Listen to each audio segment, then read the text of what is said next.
Okay, this is the temperature pressure relief valve for the tankless water heater.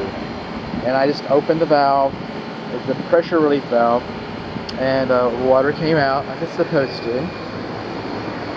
Now, the tankless water heater is not going to work for us today because the gas is not hooked up. I don't know how healthy that is for this to be sitting here open like that so a grasshopper could jump in there or whatever. That doesn't seem optimum to me.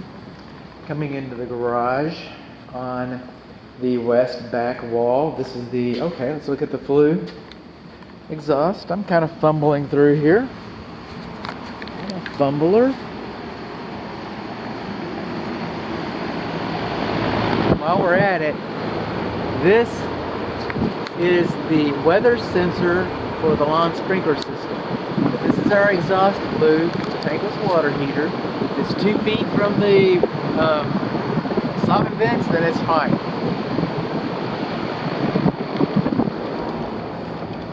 Moving on along. And so then we come in here in the garage. We're back to where we started. This is the pressure relief valve where you saw the water before. Okay, this is a sediment trap. Alright, tankless water heater. This is our data plate.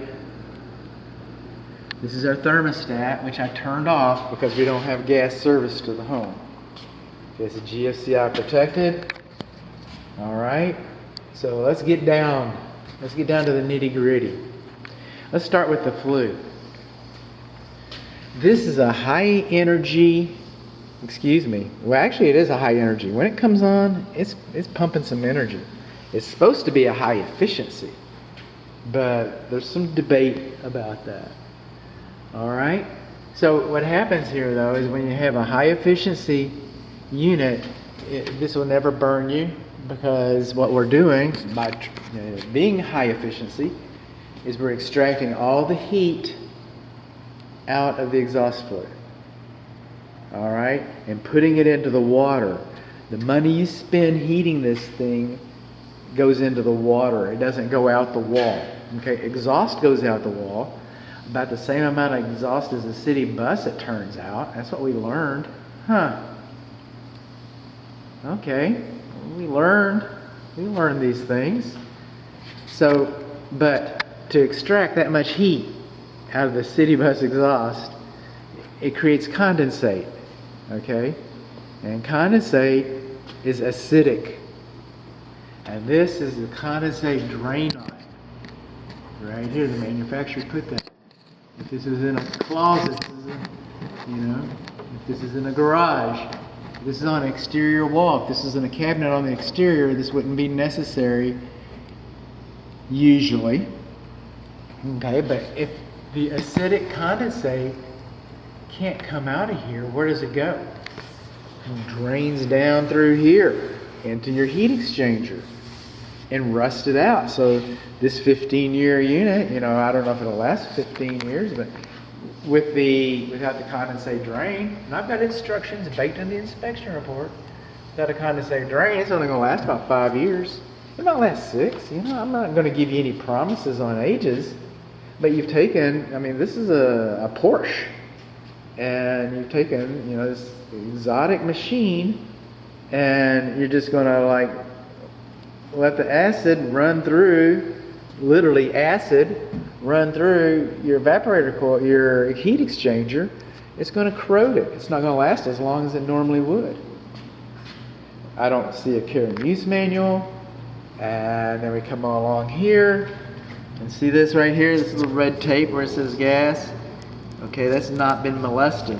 So what happens is, it's kind of like spark plugs. If you buy spark plugs for your lawnmower, your car, or whatever, they'll say pre-gapped, and you just hook them up. But any mechanic will tell you that you need to adjust it. And the manual for this machine, okay, the manual for this machine says that a nanometer should be hooked up and the gas pressure should be dialed in for optimum operation and efficiency. So will this work? You just bolted it up. It'll work. Is it going to do what you thought it was going to do? Well, you won't know any better. You won't know any different. But if this had been dialed in, not many plumbers have a manometer on their truck. If they do, it's dusty, it's underneath the seat somewhere, it gets in the way. Just hook it up, Philip. We're going to the beer store. Oh, Doug, you're the fastest guy in the shop. I know. That's the way we do it out here, man. We just bolt it up. We just bolt it up. That's not the builder's fault. He paid good money to a plumber. The plumber comes in here and says, you don't need that, don't need that, don't need that. Okay, go to the next one, go to the next one. You know, get to the shop, go to the beer store, everybody's happy. This is construction. But no, this should have been dialed in, and we should have had a condensate drain right there. So, and we don't. And we don't have that. Also, in the city of Dallas, by the way, plumbing code, if you have a pressure relief valve, it's supposed to have a vacuum breaker in the same room as the water heater. And we are in Dallas. So it's not just the Uniform Building Code, not just the International Residential Code. Dallas City Code says you should have an air gap in there. Why didn't the code inspector catch that? I don't know why he didn't catch it. Code inspector can override code. If you come in excited, and by the way, I might be on his side about this. This just goes through the wall and down and out, you know. That this has a vacuum breaker or not, you'll never, you know, suffer from it. You know, it'll never have a negative consequence. So there's that. Now, a lot of tankless water heaters, and Ream's one of them, different models, they do not require safety pins. They do not require safety pins. So, but it would be a nice thing to have. Now check this out. Check this out.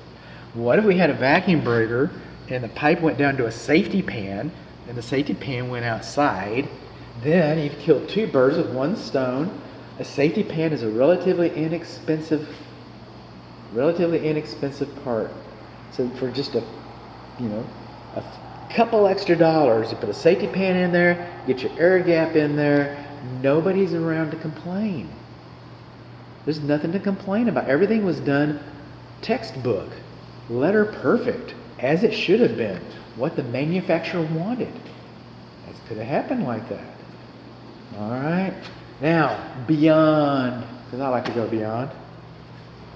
See these valves right here? These are isolation valves. Because what we have right here, this is a screen. It's a filter. And if this is not serviced once a year, we've turned again, you turn this into a 5-year unit. I see a lot of tankless water heaters that have been replaced within 5 years. Was it because of this? I don't know. Was it because of this? I don't know. And was it because of this? I don't know. This we can deal with today. This we can deal with today. This is on my client. Every year it needs to be serviced. Okay? I get it. Water heaters are supposed to be serviced 1 year anyway, and we never do it. Our water heaters last about 10 years because if we don't do it, I'm talking about a conventional tank, and we have enough faith in the product, so we're not disappointed. In 10 years we replace the unit, 10 years we replace the unit. This unit costs a lot more than a tank water heater. So you paid extra for this quote-unquote energy-efficient unit. This unit is more about convenience. You won't run out of hot water unless it fails in 5 years because you didn't clean your screen. Now, if you don't know how to do this, there's instructions on YouTube to tell you how to do it. If you don't feel comfortable, if you do this and you make a mistake, you're going to get very wet. All right? But get a plumber in here, he won't charge you very much. He's just cleaning the screen. All right? So clean the screen once a year. These are good between 2 and 5 years. All right? Get you a condensate line. Dial in your gas, and it'll be perfect. You want to sell this house in 5 years? Another home inspector is going to come in here. You're going to go like, you don't have a safety pan, you don't have an air gap.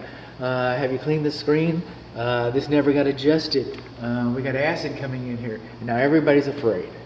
Now, this has become what you've been enjoying for 5 years, tried to sell the house in 5 years. Now it's going to become a liability for you. And the whole idea is, why wouldn't you want to get closer to that 15-year mark? Why wouldn't you get more service out of it?